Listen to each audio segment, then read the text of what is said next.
Hi everybody, and a very warm welcome back to the Watercolour studio. Now today I'm going to be painting a watercolour of one of the local rivers near to me. But it's not going to be just about painting the water and even about painting the reflections. Moreover, it's about painting all of those lovely luscious greens that you're presented with on a beautiful sunny summer afternoon. So let's roll the intro and let's see how we get on.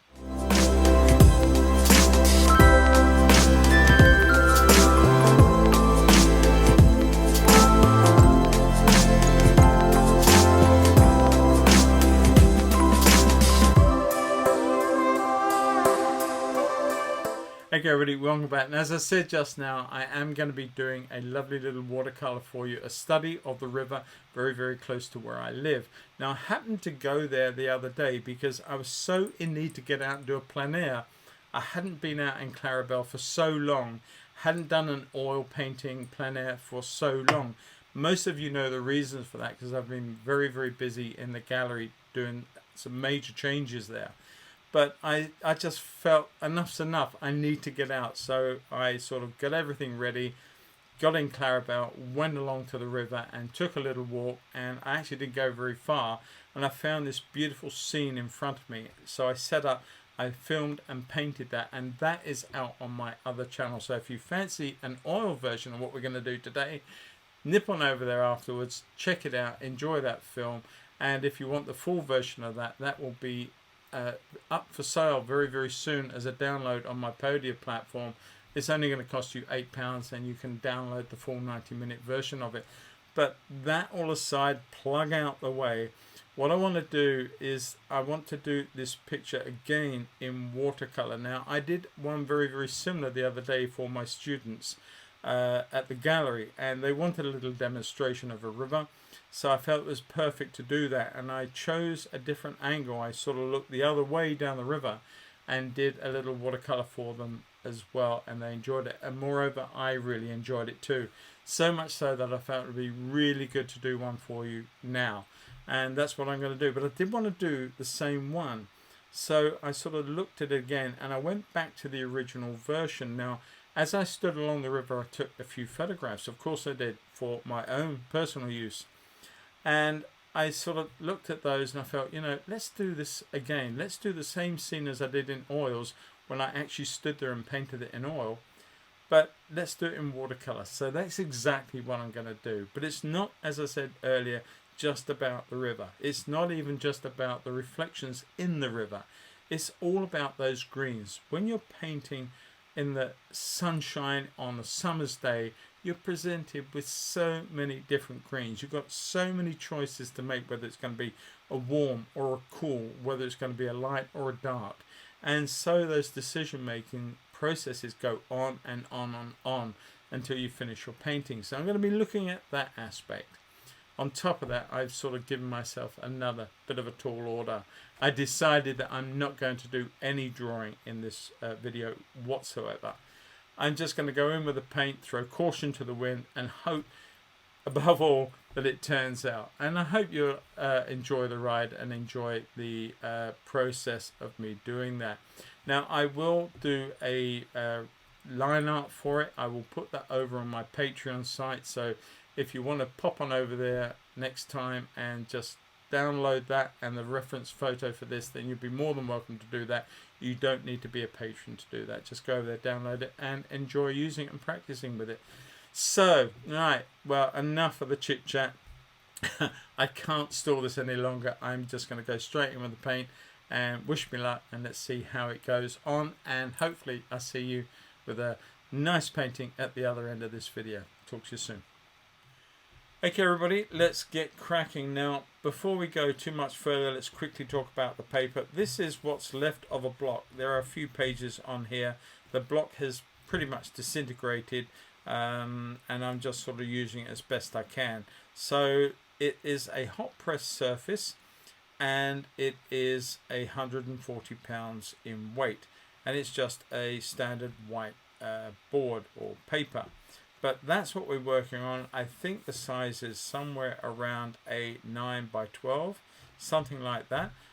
or something similar. It doesn't really make a lot of difference. You can actually have a much longer one. The reference photo would tend to suggest that you do maybe consider something a little longer, a little bit more letterbox in shape. But I'm working with the one that I've got, and I'm quite happy to carry on with that one. Now, what I said to you earlier was I'm not going to be doing any drawing, so you don't see any pencils or erasers on stage, as it were, ready to go. What you do see is my good old Rosemary brushes, the Red Dot series, the 14, the 10, and I said that was going to be a 5. It's not. It's a 4, and then my rigger, which is a 0, I think. This, however, is the odd one out. This is an old oil painting bristle brush. This is a hog, and it's had tons of use. It used to be a filbert. I'm not quite sure what it purports to be these days, but it is there, and I will show you why I'm using that later on in the video. All right, and as you can see, and please take note, I have got a very clean palette. I saw somebody's video the other day on YouTube who had a very similar palette to this, and they went to great lengths to clean it and make it look really nice, and it put mine to shame. So I sort of said, enough's enough, let's go and give this a clean up. And it took a while, but we got there in the end. Now you can see the reference photo. The photo is of a little bit of water here, lots of trees, lots of blue sky, trees in the background, and lots of different fresh colors of green. You've got the cooler greens in a tree that's really up quite close, and in fact you've got a sort of limier greens in more distant trees, and that's because the sun is catching that foliage way back there. So I'm going to give this a go, and hopefully we will end up with something that looks very reasonable, I hope. Here we go then. All right, eyes down. So my color, I'm going to mix up some sky colors. Now the sky in this picture is just a plain blue. Now there were a few clouds around at different times of the afternoon, but there were none at the time of taking this photo. But I'm going to put a couple of white clouds in. For my white clouds, I use a very weak solution of my raw sienna, and then I come back in with a stronger solution of my cobalt blue. So what I'm going to do is just put some of this in one or two places, not too much of it. That's probably all that I'll need, to be fair. Now I'm going to come back in, and I'm going to sort of dump in a lot of cobalt blue in different places, so that at the end of this, when it all starts to dry, we end up with something that does look a little bit like a blue sky. The hair got in there. Let's get rid of that one very quickly. We don't want that messing up proceedings. Going to come down here, I'm going to draw in, get rid of some of these white marks. They're a bit heavy. Don't mind leaving some, don't like leaving too many. But I've got to bring this sky down quite a long way. So that's going to put there. But I also want to touch in a little bit of limey, yellowish green. Now this is not something that you would normally do if you are drawing out this painting. I just wanted to touch a few pieces in, because as I said earlier, I am not doing any pre-drawing. I'm just going with this and seeing how it all works out, and hoping, fingers crossed, that it works out fine.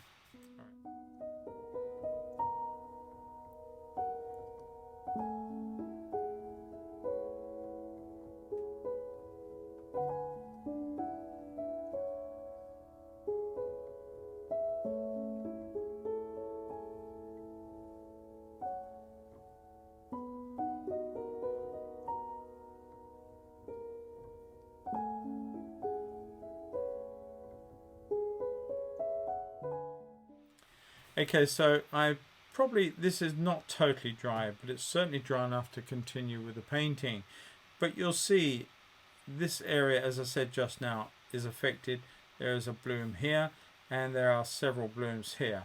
But in all of these areas, I am going to be able to overcome the problems of the bloom or the cauliflower, purely and simply because I've got lots more darker colors to put on here at a later stage. So I'm going to work now in a whole series of layers. I'm going to come in with a smaller brush. This is the number 10. I'm going to start looking at some of my more acidic colors of green. I'm using a lot of cobalt turquoise and some aureolin, but I'm also going to clean that through.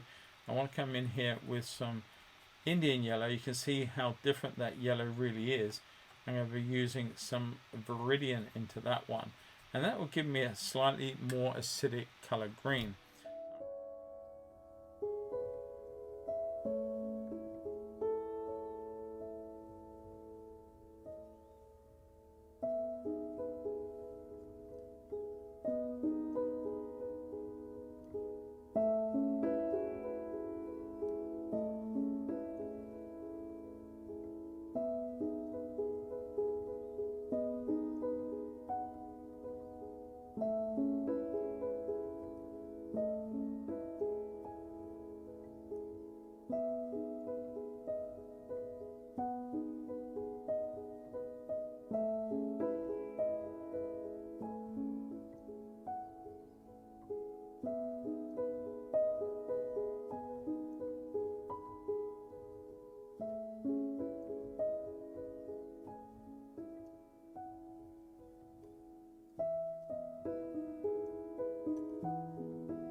Now I'm going to leave, I think I'm going to leave this area.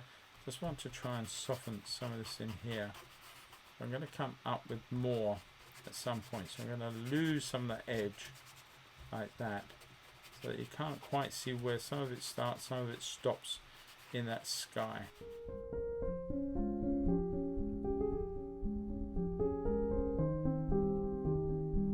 Drop in a little bit of yellow while I'm talking to you, just to change that. I just find the whole thing, I suppose want a better term, quite experimental. I mean, you know roughly what's going to happen. If you keep scrubbing, you're going to go straight through it, but hopefully not without having a good go at doing something really interesting with this. All right.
sort of mess this up a little bit because it's not a straight line by any stretch.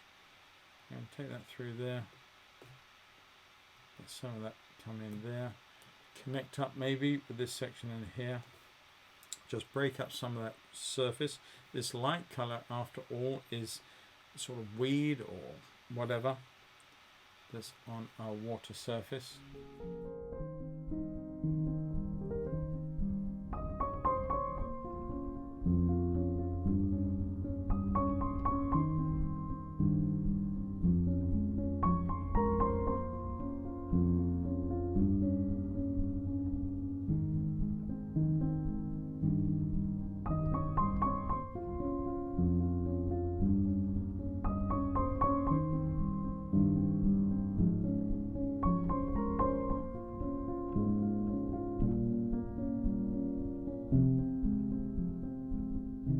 So I'm going to leave that there for the moment, come back and concentrate more on our trees up in here, which we've completely missed and forgotten.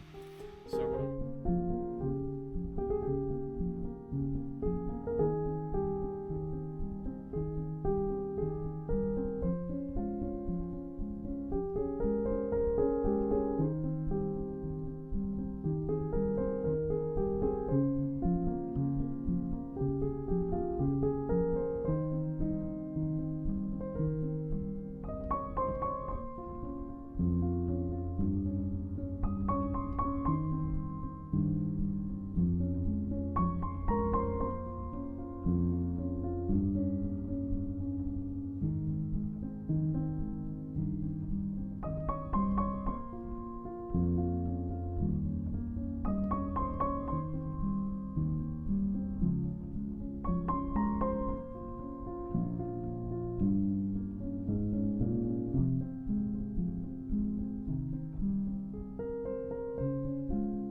I'm going to come back in here and I'm going to come up in with a little bit more value and cooler color, a little bit more shade into some of this as it's coming down. But again, I don't want to replace one color with the other, just a simple suggestion. And some of it's coming this way. I've got to lose that because we've got this area here which is, I think, should be more tree than anything else, and I actually haven't done that.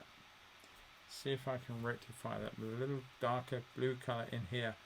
Maybe we can bring some of that across, lose some of that shape there, bring that tree up a little bit more.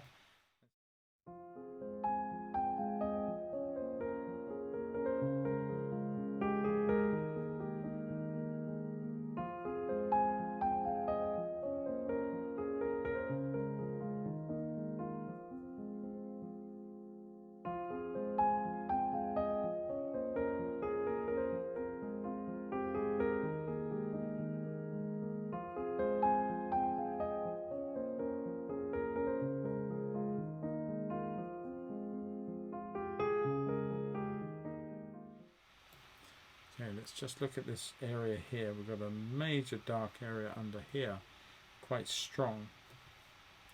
And I want to sort of break up what you're seeing in here. Little fissures of blue light in the water, but not too much. You've got lots of little suggestions of branches dividing and things like that in that water.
right, I need here to have more green showing.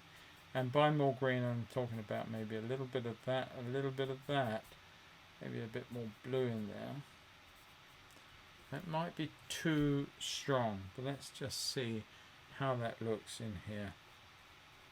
Almost going on like a gouache, isn't it? But I'm not fussy about that. I quite like the idea of loosening up this surface and applying a little bit more green in the stead of the darks. Just making it a little patchier.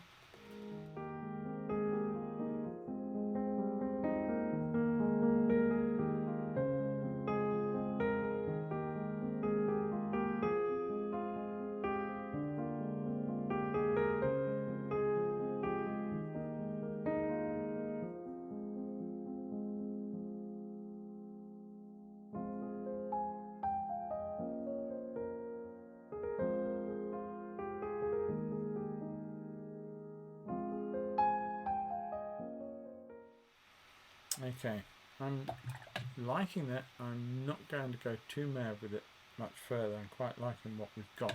What I would like is here. There's a little bit of stuff missing, and I just want to put in the other little mark here. Tap that out. Lose that hard edge is what I'm trying to do. Tap in a little bit of fresh colour there. A little bit of that yellow. Maybe even a little influence of green into that. Like that. Tap some off. So we've got the impression of it. Then I can go back in with the dark underneath it. A little more blue, a little bit of orange, a little bit of green again. Just come back in here now.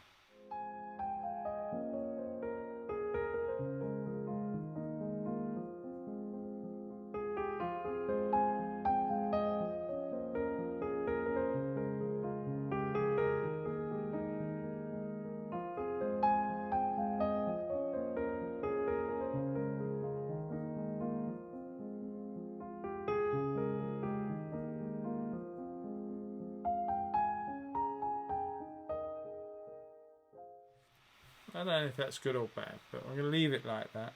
Soften the edge. Got a hard mark. Alright. I'm going to sign it and call it a day, I think.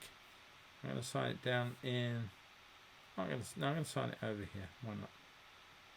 There we go.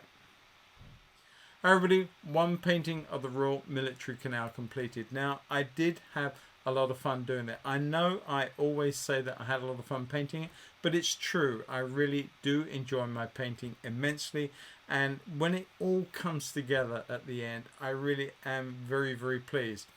And also a little relieved, I gotta say. This one has not gone without a few incidents. I put myself under a little bit of pressure by doing no drawing, and I think that you learn, you get better at what you're doing because you apply these little bits of pressure. You put yourself out of your comfort zone a little bit, and I did just that by having not only all those colors to deal with and the values of those colors, the temperature of those colors, the contrast within those colors, but I had to do it sort of almost blind, and there was a whole heap of things in there as well. But anyway, enough of that. I enjoyed it, and I do hope you guys enjoyed the process as well. What I would say is that the line art will be over on my Patreon for you to freely download. I've already told you that.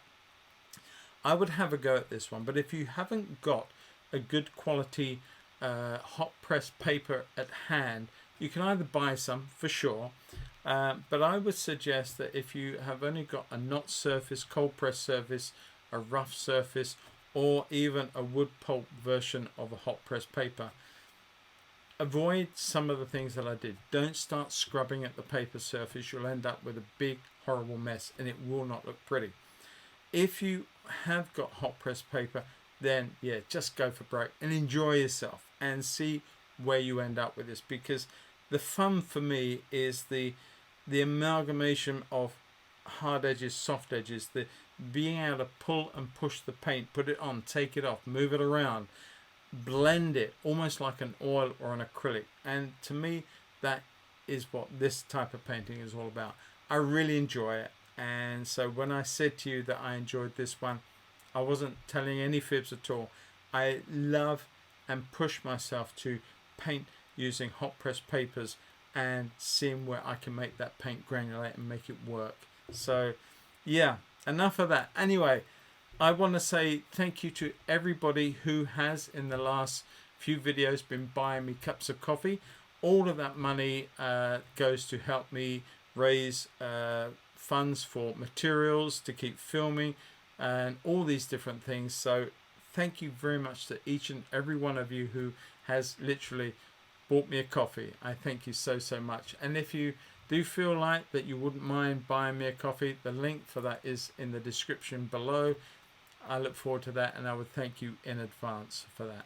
On the same topic, if you've enjoyed this and others of my videos, then please don't forget to subscribe to the channel. It really does help it grow. It reaches a whole wider audience because your interaction with my channel helps the algorithm suggest it to more and more people. So the more you do, the more you sort of click that bell icon, click the notification tab, share it with your friends, add comments. It's all interaction, and it really does help my channel reach more people who, just like you, are trying to learn to paint in watercolor. So that would be awesome if you get involved and do that for me in as many different ways as you can.